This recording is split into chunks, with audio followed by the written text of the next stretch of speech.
Assalamualaikum warahmatullahi wabarakatuh. Kami dari kelompok 2 akan melakukan praktikum IPA di SD modul 7 optik. Kegiatan praktikum 1 yaitu sifat cahaya. Adapun tujuannya adalah yang pertama yaitu menjelaskan sifat-sifat cahaya. Yang kedua, menjelaskan sifat-sifat bayangan yang dihasilkan oleh cermin. Yang ketiga, menjelaskan sifat-sifat bayangan yang dihasilkan oleh lensa. Yang keempat, menentukan fokus cermin cekung. Dan yang kelima, menentukan fokus lensa cembung. Adapun alat dan bahan: 1. Cermin datar, cermin cembung, cermin cekung, lampu senter, busur derajat, kertas putih, lilin, layar atau tabir kertas, dan terakhir celah cahaya.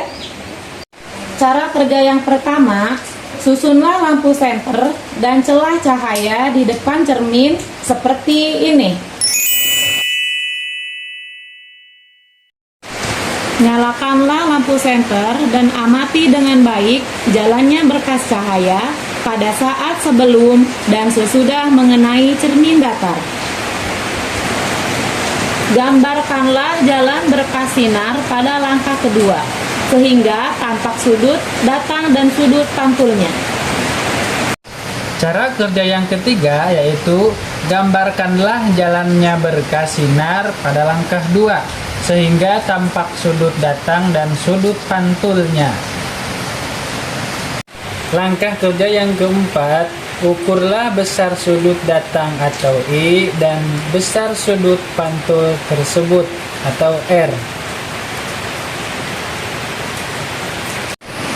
Langkah kerja yang kelima, letakkanlah sebuah benda yaitu lilin di depan cermin datar dan amati bayangannya selama benda itu kita geser-geserkan di depan cermin.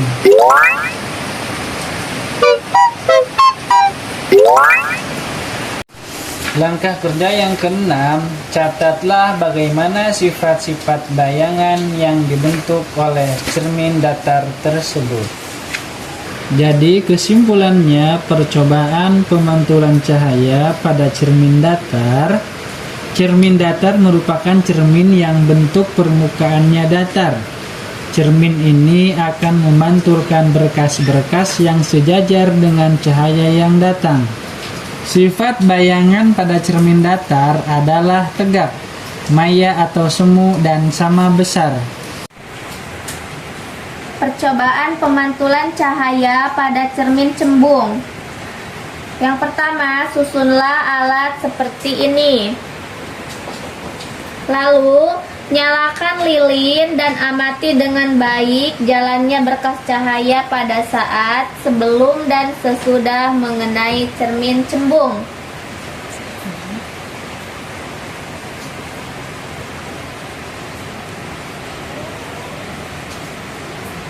Gambarkanlah jalannya berkas sinar pada langkah yang kedua sehingga nampak sudut datang dan sudut pantulnya serta bayangan yang terbentuk. Lalu catatlah bagaimana sifat-sifat bayangan yang dibentuk oleh cermin cembung tersebut. Percobaan pemantulan cahaya pada cermin cekung. Yang pertama, susunlah alat seperti ini. Selanjutnya, nyalakanlah lilin dan amati dengan baik jalannya berkas cahaya pada saat sebelum dan sesudah mengenai cermin cekung. Yang ketiga, gambarkanlah jalannya berkas sinar pada langkah yang kedua sehingga tampak sudut datang dan sudut pantulnya serta bayangan yang terbentuk.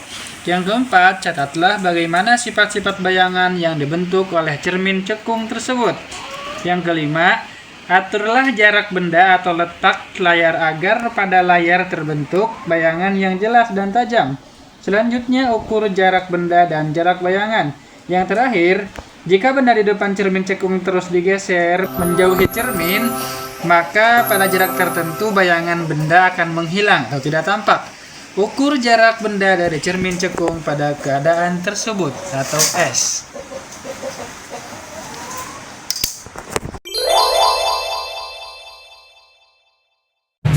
2. Percobaan pembiasan cahaya.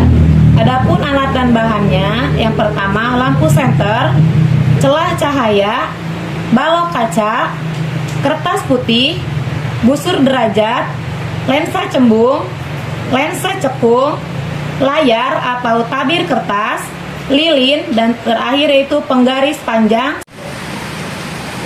Prosedur percobaan. Yang pertama, susunlah lampu senter, celah, dan balok kaca seperti ini.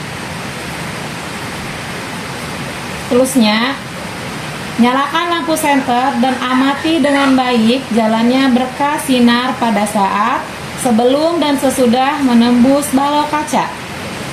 Gambarkanlah jalannya berkas sinar tersebut sehingga tampak sudut datang dan sudut biasnya. Kemudian ukur besar sudut datang dan sudut bias tersebut. Pergunakanlah lensa cembung untuk mengamati sebuah huruf pada buku dengan jarak yang relatif dekat antara lensa dan huruf. Kemudian geserkan lensa perlahan-lahan menjauhi huruf tersebut sampai bayangan huruf menjadi sangat besar dan kabur atau tidak tampak. Lalu ukur jarak huruf ke lensa pada saat tersebut dan catat bagaimana sifat-sifat bayangan yang dibentuk oleh lensa cembung tersebut. Atur letak lilin dan lensa cembung agar diperoleh bayangan nyala lilin paling tajam pada tabir. Ukur jarak benda atau es dan jarak bayangan dan catat sifat-sifat bayangan yang dibentuk lensa cembung tersebut. Pergunakanlah sebuah lensa cekung untuk mengamati huruf pada buku dengan jarak yang relatif dekat. Kemudian geserkan lensa secara perlahan-lahan menjauhi huruf tersebut. Catat bagaimana sifat-sifat bayangan yang dibentuk oleh lensa cekung tersebut.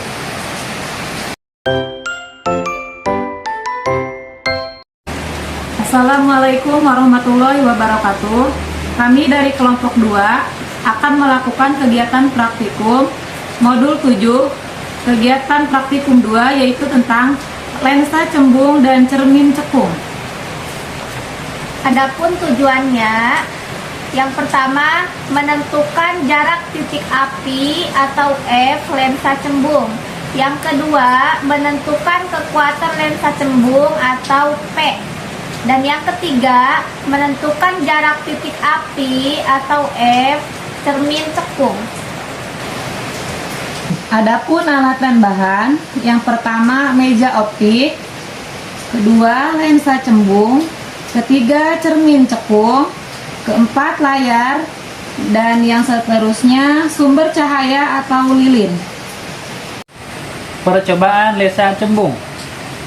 Yang pertama, susunlah lensa pada dudukannya dan letakkan di antara layar dan sumber cahaya.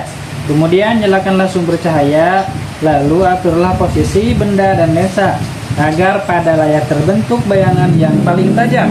Kemudian ukurlah jarak benda dan jarak bayangan.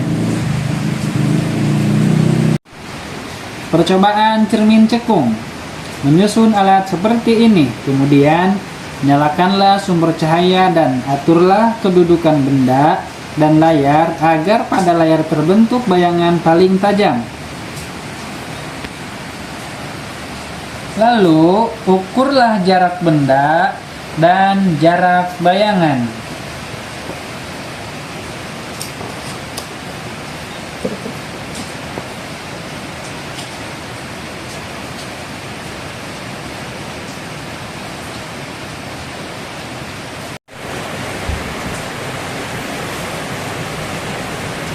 Baiklah, cukup sekian kegiatan praktikum dari kelompok kami. Wassalamualaikum warahmatullahi wabarakatuh.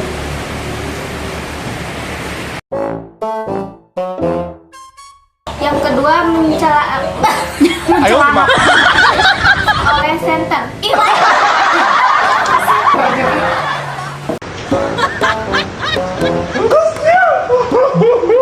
Wow.